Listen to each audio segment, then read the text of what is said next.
Dear students, मैं doctor Pradeep Choudhary, lecturer physics, government polytechnic college Chittorgarh. आज हम अप्लाइड फिजिक्स सेकंड 2002 कोड जो है हमारा, उसमें unit number 1 weighing motion and it's applications में इस यूनिट के न्यूमेरिकल्स जो है वो अपन देख रहे हैं।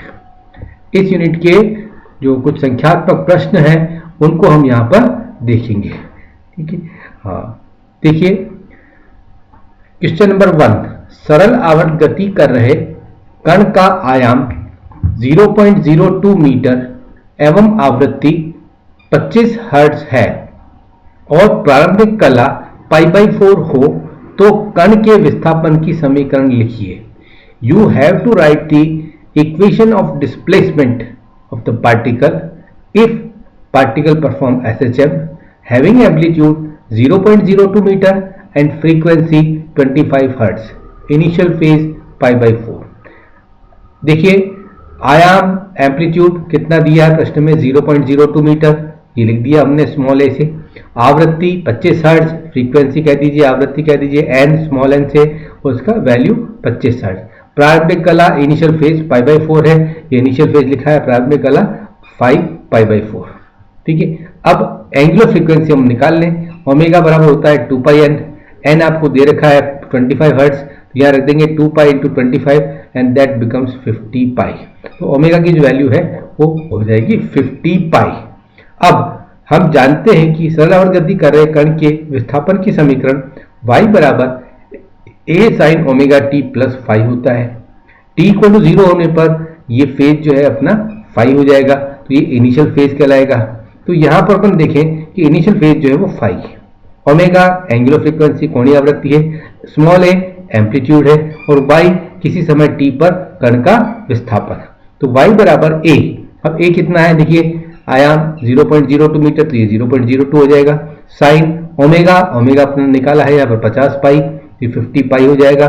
t as it is plus phi, phi initial phase है और इनिशियल फेज गिवन है π/4, तो जाएगा π/4। तो इस प्रकार से जो प्रश्न हमें दिया गया है उसमें दिए गए कण के विस्थापन की समीकरण होगी y = 0.02 sin 50 पाई t प्लस π/4।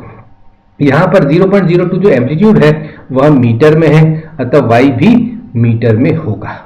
ठीक है, इस प्रकार से इस प्रश्न को अपन करेंगे। अब क्वेश्चन नंबर 2 देखिए, सरल रेखा के अनुदिश गति कर रहे कण के दोलन का आयाम 3 सेंटीमीटर है। एक पार्टिकल है जो कि स्ट्रेट लाइन के अलोंग गति कर रहा है और सरल रेखा के अनुदिश सरल आवर्त गति कर रहा है। दोलन का आयाम एम्पलीट्यूड जो है ऑक्सीलेशन का वो कितना है, 3 सेंटीमीटर। माध्य स्थिति से 1 सेंटीमीटर विस्थापन पर जब मीन पोजीशन से पार्टिकल की डिस्प्लेसमेंट 1 सेंटीमीटर होती है तो कण का वेग, वेलोसिटी ऑफ पार्टिकल जो है वह उसके त्वरण के अर्थात एक्सेलरेशन के मैग्नीट्यूड के इक्वल होती है। प्रश्न पढ़े, माध्य स्थिति से 1 सेंटीमीटर विस्थापन पर कण का वेग उसके त्वरण के परिमाण के बराबर होता है, तो कण का आवर्तकाल ज्ञात कीजिए। जब डिस्प्लेसमेंट 1 सेंटीमीटर होगा मीन पोजीशन से, तो उस समय उसकी जो वेलोसिटी होगी वह उसके जो उस समय एक्सेलरेशन होगा उसके मैग्नीट्यूड के इक्वल होगी। ठीक है, प्रश्न में क्या दिया हुआ है, आयाम एम्पलीट्यूड a 3 सेंटीमीटर, माध्य स्थिति से विस्थापन y 1 है, y = विस्थापन डिस्प्लेसमेंट 1 सेंटीमीटर। अब क्वेश्चन के अनुसार पार्टिकल की वेलोसिटी पार्टिकल के एक्सेलरेशन के मैग्नीट्यूड के इक्वल है, velocity equal to magnitude of acceleration, वेग बराबर त्वरण का परिमाण। ठीक है, अब वेग के लिए सूत्र क्या है, ω√a² - y²। त्वरण के लिए ω²y, ये लिख लेंगे अपन, दोनों बराबर कर दिए अपन ने। तो यहाँ से ओमेगा की एक पावर कैंसिल हो जाएगी, ओमेगा इक्वल टू रहेगा √a² - y²/y। इस y को अंदर शिफ्ट कर दें रूट के अंदर, तो जाएगा √a² - y² a² as it is, y² 1, तो जाएगा √a² - y² - 1। ठीक है, अब ओमेगा को क्या लिख सकते हैं, क्योंकि हमें प्रश्न में क्या निकालना है, आवर्तकाल निकालना है, तो ओमेगा को अपन 2π/t लिख दें। ठीक है, 2π/t = √a² - y² - 1। a आपको दे रखा है 3 सेंटीमीटर, y दे रखा है 1 सेंटीमीटर, वैल्यू रख देंगे यहाँ पर, तो 2π/t इक्वल हो जाएगा √3² - 1² - 1 √9 - 1 एंड दैट इज √8। तो 2π/t की वैल्यू आ रही है √8, तो t हो जाएगा 2π/√8। 2 पाई बाई रूट 8 को इस प्रकार से लिखा जा सकता है, रूट 8 को 2√2, तो ये जाएगा पाई बाई रूट 2, और पाई की वैल्यू 3.14, रूट 2 1.41, रेशियो निकाल लीजिए, that will B time period in second, that is 2.227 second. तो इस प्रकार से इस प्रश्न को करके अपन आवर्तकाल निकाल सकते हैं। प्रश्न संख्या 3, सरल आवर्त गति कर रही किसी वस्तु का आयाम 10 सेंटीमीटर है। एक कोई ऑब्जेक्ट है जो एसएचएम कर रही है, उसकी एम्पलीट्यूड 10 सेंटीमीटर है और उसकी आवृत्ति 5 हर्ट्ज है, जो फ्रीक्वेंसी है दैट इज 5 हर्ट्ज। वस्तु का अधिकतम वेग और अधिकतम त्वरण का मान ज्ञात कीजिए। You have to find the maximum velocity and maximum acceleration of the object. देखिए सबसे पहले क्या दे रखा है, आयाम, एम्पलीट्यूड, ए इक्वल टू आयाम equal to amplitude, that is 10 centimetre, metre में कन्वर्ट कर दिया मैंने इसको, 0.1 मीटर। फ्रीक्वेंसी, आवृत्ति दे रखी है हर्ट्ज में, लीनियर फ्रीक्वेंसी है, एन इक्वल टू आवृत्ति, फ्रीक्वेंसी 5 हर्ट्ज। ओमेगा निकाला जा सकता है, ओमेगा बराबर 2 पाई एन रख देंगे, एन की वैल्यू 5 जगह 10 पाई रेडियन पर सेकंड। अब बात करते हैं मैक्सिमम वेलोसिटी। देखिए वेलोसिटी का फॉर्मूला अपने पास है omega root A square minus Y square. Y square न्यूनतम होगा तो वेग अधिकतम हो जाएगा, वाई स्क्वायर का न्यूनतम मान 0 अर्थात अधिकतम मान वेग का आ जाएगा omega root A square minus 0 and that is omega A. तो इस प्रकार से कण का अधिकतम वेग ओमेगा ए होगा। आप समय के सूत्र से भी निकाल सकते हैं, वेग बराबर omega A cos omega T, cos omega T का अधिकतम मान 1 तो वेग का अधिकतम मान भी omega a into 1 that is omega a हो जाएगा। अब वी मैक्सिमम लिख दिया मैंने ओमेगा ए, ओमेगा की वैल्यू अपने पास है 10 पाई, ए है 0.1 metre, 10 pi into 0.1 and that is pi, and pi is 3.14। ऐसा ही मैं कैलकुलेशन किया है, इसलिए मीटर पर सेकंड आपका मात्रक रहेगा। अधिकतम त्वरण, maximum acceleration, it is omega square A. क्यों होगा अधिकतम त्वरण, क्योंकि त्वरण का सूत्र क्या है, omega square y with negative sine. मुझे वैल्यू निकालनी है तो मैं त्वरण के लिए मैं सूत्र काम में लूंगा omega square y, negative sine को मैंने छोड़ देना है। तो अब त्वरण अधिकतम कब होगा, जबकि वाई अधिकतम होगा, वाई का अधिकतम मान प्लस माइनस ए, त्वरण का अधिकतम मान हो जाएगा ओमेगा स्क्वायर ए। ठीक है, ओमेगा आपके पास है 10 पाई, तो ये 10 पाई का स्क्वायर, ए 0.1 ये रख दीजिए, तो ये जाएगा 100 pi square into 0.1 and that is 10 pi square, और पाई स्क्वायर की वैल्यू होती है 9.8775, तो ये आप कैलकुलेशन कर लीजिएगा, it will become 98.775 metre per second square.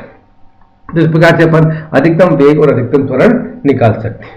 प्रश्न संख्या 4, किसी स्वरित्र से उत्पन्न ध्वनि तरंगों की तरंगदैर्घ्य ज्ञात कीजिए। You have to find wavelength of sound waves emitted from a tuning fork, जबकि उसकी आवृत्ति 256 हर्ट्ज है, जो फ्रीक्वेंसी है साउंड वेव्स की वो 256 हर्ट्ज है, और वायु में ध्वनि का वेग 330 मीटर पर सेकंड है। जो साउंड की वेलोसिटी है in air that is 330 metre per second. सूत्र है हमारे पास v बराबर एन लैम्डा, एन की वैल्यू 256, लैम्डा की वैल्यू अपने पास नहीं है, लैम्डा फाइंड आउट करना है, v आपको दे रखा है 330 मीटर पर सेकंड। तो यहां से हम बात कर सकते हैं v बराबर एन लैम्डा, तो लैम्डा बराबर हो जाएगा v अपॉन एन, v की value 330 metre per second, n की वैल्यू 256 हो जाएगा 330 on 256 एंड दैट इज 1.289। सारी गणना कैलकुलेशन अपने एसआई में की है, तो तरंगदैर्घ्य का मात्रक एसआई मात्रक होता है मीटर, हो जाएगा 1.289 मीटर। तो इस प्रकार से अपन तरंगदैर्घ्य निकाल सकते हैं। प्रश्न संख्या 5, सरल आवर्त गति कर रहे कण की गतिज ऊर्जा एवं स्थितिज ऊर्जा बराबर बराबर है, तो कण का विस्थापन उसकी आयाम के रूप में ज्ञात कीजिए। You have to find displacement of the particle in terms of amplitude, means you have to find Y in terms of A. क्या दिया हुआ है कि कोई पार्टिकल है वो एसएचएम कर रहा है और उसकी kinetic energy and potential energy equal है। ठीक है, क्वेश्चन के अनुसार ई के इक्वल टू यू, प्रश्न के अनुसार गतिज गति जो बराबर है तो ई के बराबर यू। अब ई के का फॉर्मूला है अपने पास 1/2 m omega square into a square minus Y square, और यू का 1/2 m omega square Y square, दोनों फॉर्मूले रख दिए अपन ने। ठीक है, अब ई के बराबर यू है तो ई के बराबर यू रख दिया अपन ने, या half omega square half omega cancel हो जाएगा, बचेगा इधर A square minus Y square equal to Y square, या A square minus Y square equal to Y square, minus Y square को इधर शिफ्ट कर दीजिए, that become 2y square equal to A square, Y square equal to A square by 2 and Y equal to A by root 2। तो इस प्रकार से कण का विस्थापन आयाम की टर्म में आ रहा है a बाई रूट 2, या इसको यूं कर दीजिए 0.707 A, ठीक है। 1/√2 अलग से निकाल लीजिए, वो आता है 0.707। तो हम ये कहेंगे कि कण का जो विस्थापन है वह आयाम का 0.707 टाइम्स होगा।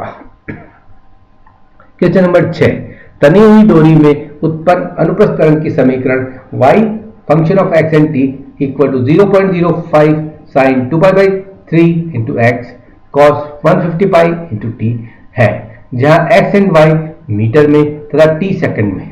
परिणामी तरंग की प्रकृति ज्ञात करनी है, तरंग दैर्ध्य निकालनी है, आवृत्ति निकालनी है, तरंग वेग की गणना करनी है। चार चीजें हमको यहाँ पर देखनी है। सबसे पहले देखना है कि जो वेव है उसकी नेचर कैसी होगी, वेवलेंथ कितनी होगी, फ्रीक्वेंसी कितनी होगी और वेव वेलोसिटी कितनी होगी। आपको इक्वेशन दे रखी है इस फॉर्म में yxt equal to 0.05 sin 2π/3 into X cos 150 pi T. अब ये देखिए cos 150 पाई टी से ये देखते हैं कि कण सराउंड जैसे तो कर रहे हैं, लेकिन उनका आयाम जो है वो विस्थापन पर निर्भर करता है।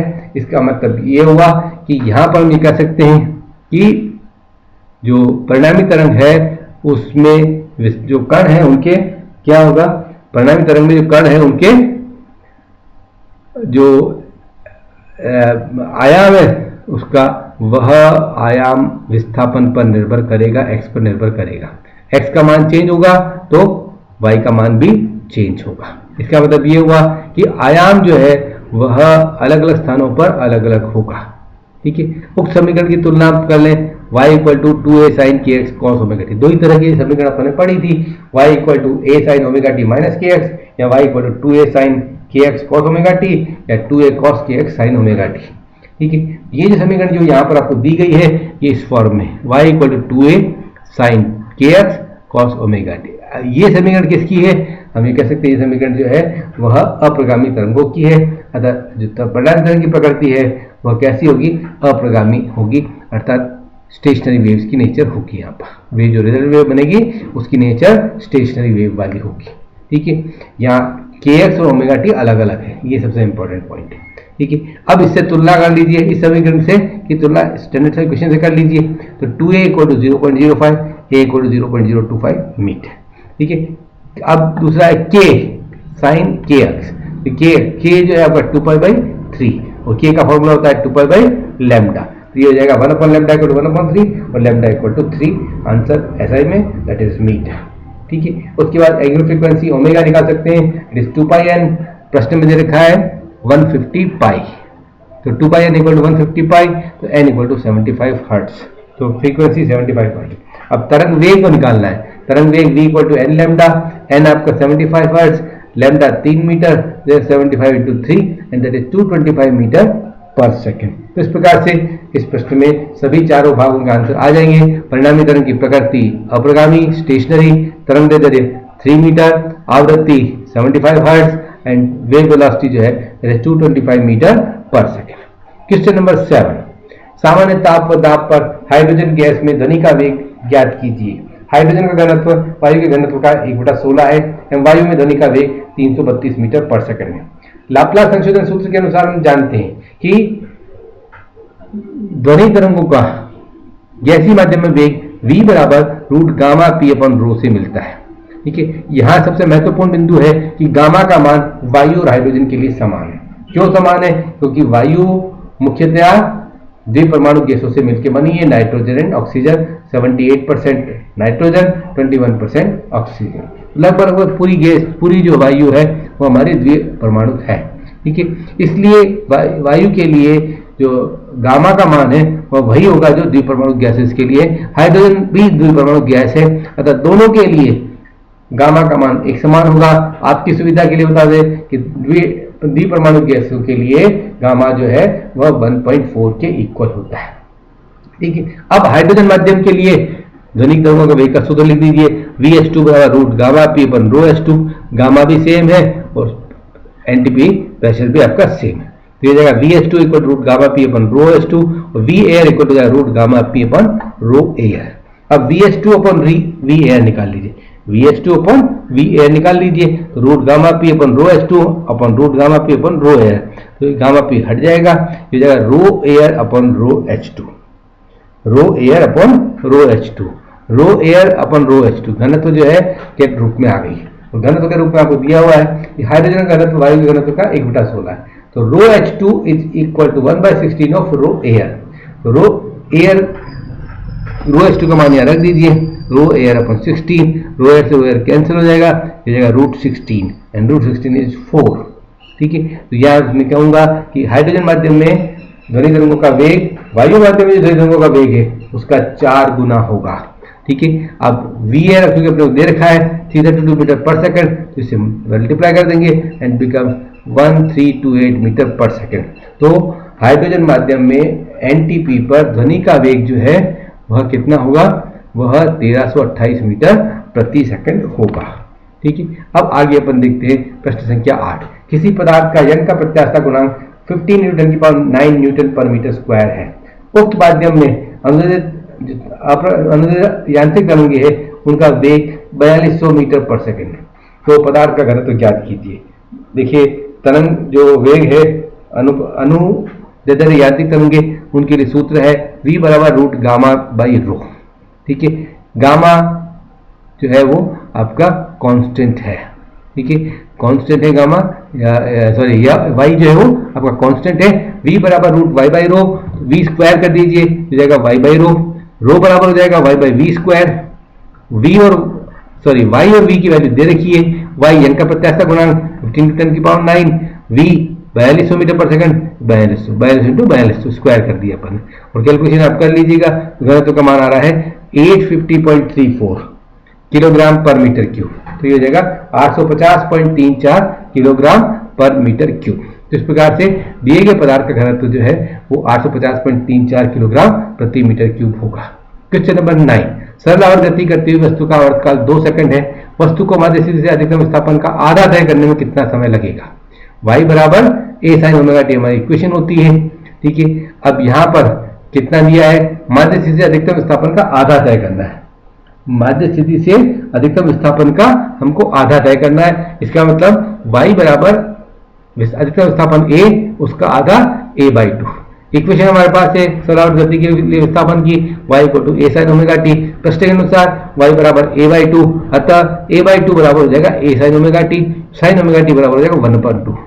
sin ओमेगा टी का मान 1/2 है, तो ओमेगा टी का मान π/6, क्योंकि sin के किस कोण का मान 1/2 होता है 30 डिग्री। तो ओमेगा टी बराबर 30 डिग्री या π/6।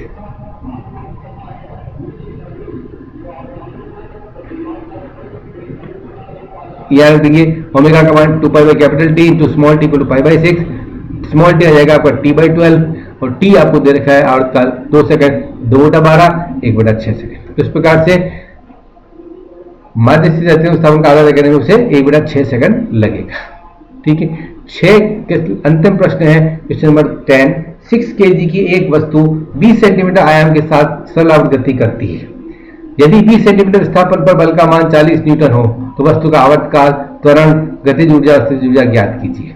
ठीक है, देखिए सबसे पहले प्रश्न में दिया हुआ है m बराबर 6 kg, एम्पलीट्यूड दिया हुआ है 20 सेंटीमीटर, मीटर में कन्वर्ट कर दीजिए 0.2 मीटर। यदि 20 सेंटीमीटर विस्थापन पर, इसका मतलब वस्तु कहां पर है, एक्सट्रीम पोजीशन पर है।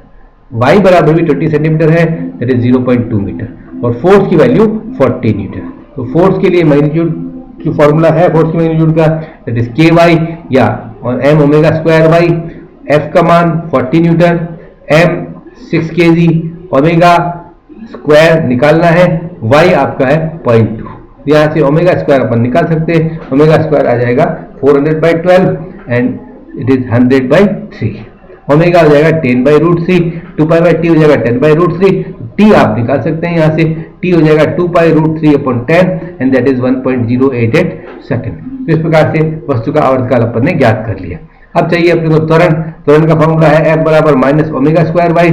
संख्यात्मक मान चाहिए तो ओमेगा स्क्वायर y हो जाएगा, ओमेगा स्क्वायर 100/3, y आपके पास है 0.2 मीटर, हो जाएगा 100/3 into 0.2 and that is 6.66 metre per second square. That will be value of acceleration, त्वरण। ठीक है, अब अंतिम भाग है गतिज ऊर्जा और स्थितिज ऊर्जा। Kinetic energy it is given by formula half omega square into a square minus y square. लेकिन यहाँ पर a और y दोनों बराबर है 0.2। ठीक है। जब ए और वाई दोनों बराबर होंगे तो ये जो फैक्टर है ये आपका 0 हो जाएगा, ठीक है, इसलिए गतिज ऊर्जा शून्य हो जाएगी। स्थितिज ऊर्जा पोटेंशियल एनर्जी निकालनी है, उसके लिए फॉर्मूला है half M omega square Y square, M दे रखा है, ओमेगा दे रखा है और वाई भी दे रखा है, वैल्यू रखते जाइए। हाफ एम की वैल्यू 6, ओमेगा स्क्वायर सीधा ही दे रखा है आपको, ओमेगा स्क्वायर 100/3, तो ये लिख दीजिए 100/3 इंटू वाई स्क्वायर, वाई की वैल्यू ऑलरेडी है आपके पास, दैट इज 0.2 मीटर, तो ये रख दीजिए 0.2 स्क्वायर है, वाई स्क्वायर है इसलिए 0.2 स्क्वायर हो जाएगा। और जब कैलकुलेशन करेंगे your answer will be in joule and that is 4 joule. तो इस प्रकार से गतिज ऊर्जा शून्य, स्थितिज ऊर्जा 4 जूल होगी। इस प्रकार से आज हमने जो हमारी सब्जेक्ट को 2002 अप्लाइड फिजिक्स में जो फर्स्ट यूनिट थी, जो कि हमने यूनिट कंप्लीट कर लिए, अब यूनिट के न्यूमेरिकल्स भी आज हमने यहाँ पर पूरे किए। थैंक यू, धन्यवाद।